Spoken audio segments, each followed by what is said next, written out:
Well, I have to say it's been a privilege to be here and see the excitement in the audience. I think the action has been down there far more than what it's been up here. But with that said, let me recap a little bit for you. I am not Dr. Michael Sayer, and if he were the one recapping, he'd have provocative photos of all of you who gave such terrific presentations on the 10 steps to improving survival from cardiac arrest. And I noticed there are a lot of Tonys in that whole list as I thought about listing all of them, and so I think just recognizing the effort that those who made to really acquaint us with those 10 steps from the perspectives that you have in your own communities. Because realize, as we talked about very early on, this is not cookie cutter, it's taking principles and adapting those principles. It's not making every car look or sound the same, but realizing every EMS system has your own challenges and how those principles might apply.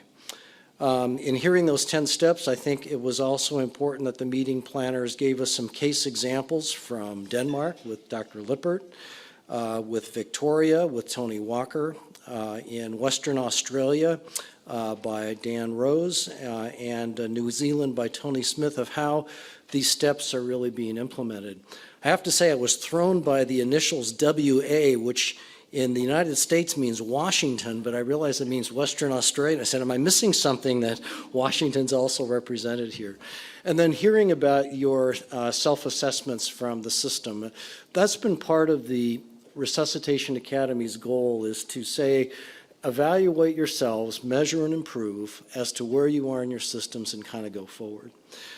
So my goal in kind of making closing remarks are to really take what Ann Dahl initiated this academy with, and that is some of the mantras that really help me in thinking about where we need to go going forward, and hopefully are both directive and inspirational. And part of it is you're needing to help me, because knowing the mantras, you probably know how things go. So anyone who knows the final line of these particular mantras, speak up, and if not, then maybe you'll learn what it is. So the first is it takes a system.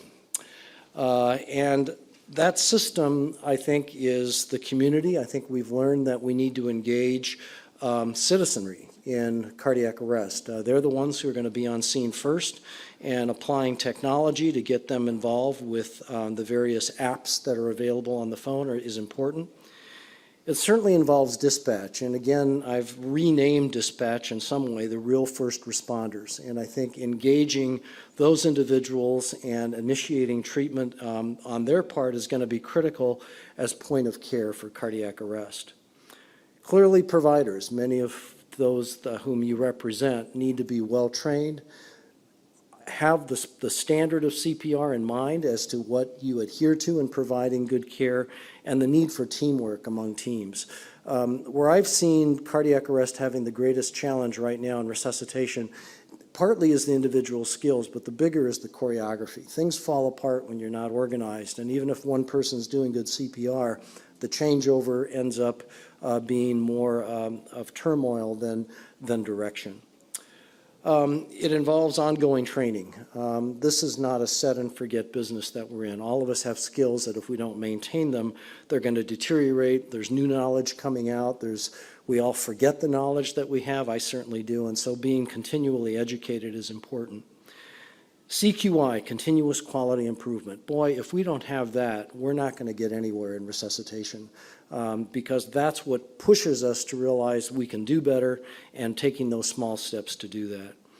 And leadership and oversight's important. Again, the analogy I use there is that's the glue that holds things together. If leadership's not involved, available, supportive, then it's not going to happen. So it takes a system to save a life. Right? It's not just one component, but it's all of us put together that makes things work well. Number two, there is no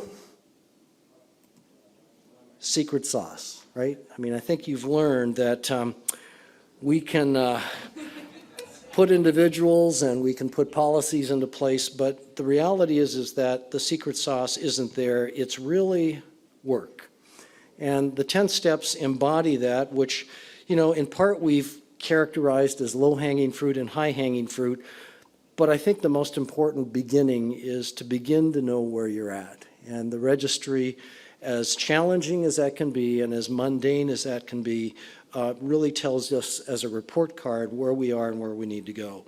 Telecommunicator CPR, high-performance CPR, these have a huge impact because they're an immediate effect. They're not that difficult to initiate, but they can have a huge effect, and likewise with rapid dispatch. There are more challenges. Measuring professional resuscitations involves time, FTE, detailed work that can sometimes take hours. That can be a challenge. Engaging non-EMS individuals, police, for example, can be a real challenge because law enforcement doesn't necessarily view their role as saving lives. It's protecting lives. And I think realizing that they can have a role there as well. Technologies have really driven, I think, us to new opportunities in cardiac arrest that were never there before, what a smartphone can do to engage the public. And likewise, I think initiatives to promote public health in schools and CPR training, and I think on all of our levels to be accountable to one another and to promote that culture of excellence. Next mantra, success is iterative. One step at a time. And I sure appreciated David Lacombe's thought about thinking big, thinking the 10 times. But I think we need to think big, but we need to take small steps in trying to get there. And if we try to accomplish 10 times all at once, we're going to be frustrated. So the goal is the 10 times. The steps we take to get there tend to be incremental. If you look at data from Seattle-King County and how we've progressed in improving survival from cardiac arrest, there wasn't one big leap. It was each year showing some improvement from innovations that were put in place. And these are the successes to look at and to rejoice in those, to celebrate those in terms of going forward. It's not complicated, but it's not easy. So we're not talking rocket science with the 10 steps. You don't need a PhD to employ those, but it does involve hard work. It involves commitment, and it involves recognizing that those are the devil in the details that carry us forward. This game of chutes and ladders, which is an American game, I assume it's probably made it in this part of the world as well. I think Ann Dahl and Tom Ray, when they talk about this game is designed to win.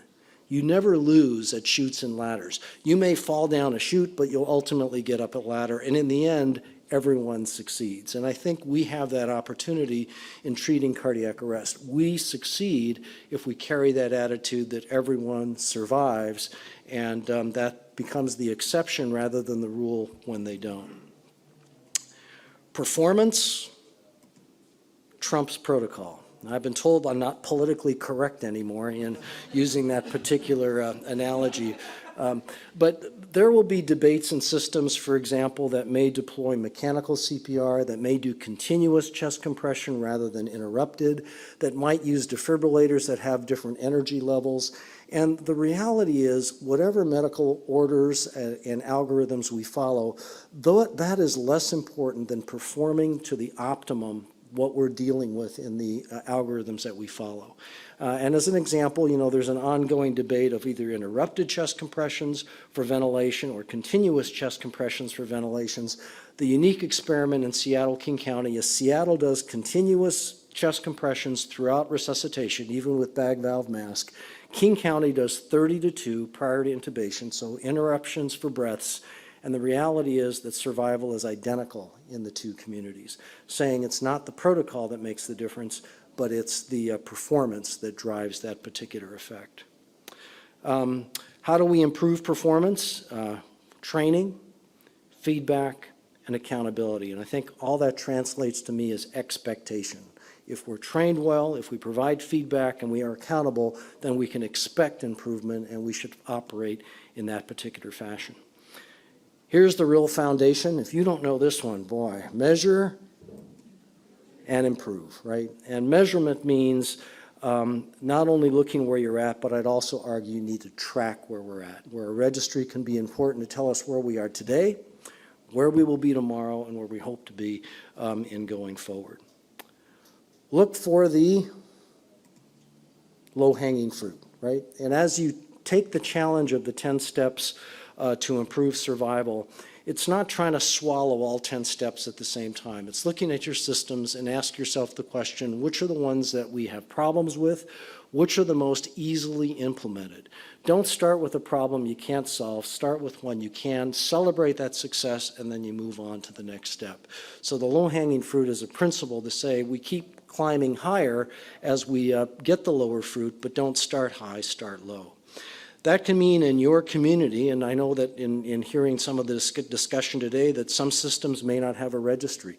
Start there. That may be the easiest one to deploy. If you already have a registry but you don't have rapid dispatch or telecommunicator CPR, address those problems. It may be team building or AED programs. But no matter where you start or where you do, surveillance and measurement. Measure and improve all along the way. Create and cultivate a culture of excellence. And as we talked about, that can be a really difficult thing to define, but I think, as someone once said, if you see it, you know it. And I think we can all appreciate when we see that kind of culture and that kind of outcome, and what the components are probably multiple, but it's striving for what we can achieve more tomorrow than what we were able to achieve today. This is the final one, and I don't know how many of you folks ever saw the movie Field of Dreams. If you have, this is the one I carry. If we build it, they will come.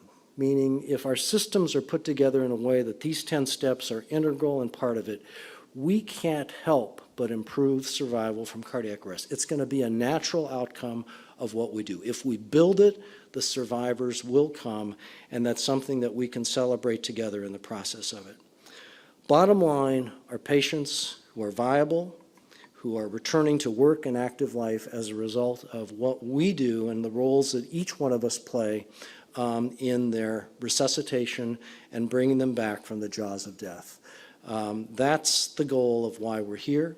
That's what I think you have all done so admirably in the discussions and the questions and the stimulating thoughts that you've had. And now I think the goal is to implement. Go forward, take the science, take what we've learned, and put it in practice. And these will be the success stories that you're going to have to share for the rest of your careers. So thank you again for allowing us and myself to come all this way to visit with you. It has been fun. It has been a privilege, and we have learned from you in the process. So thank you.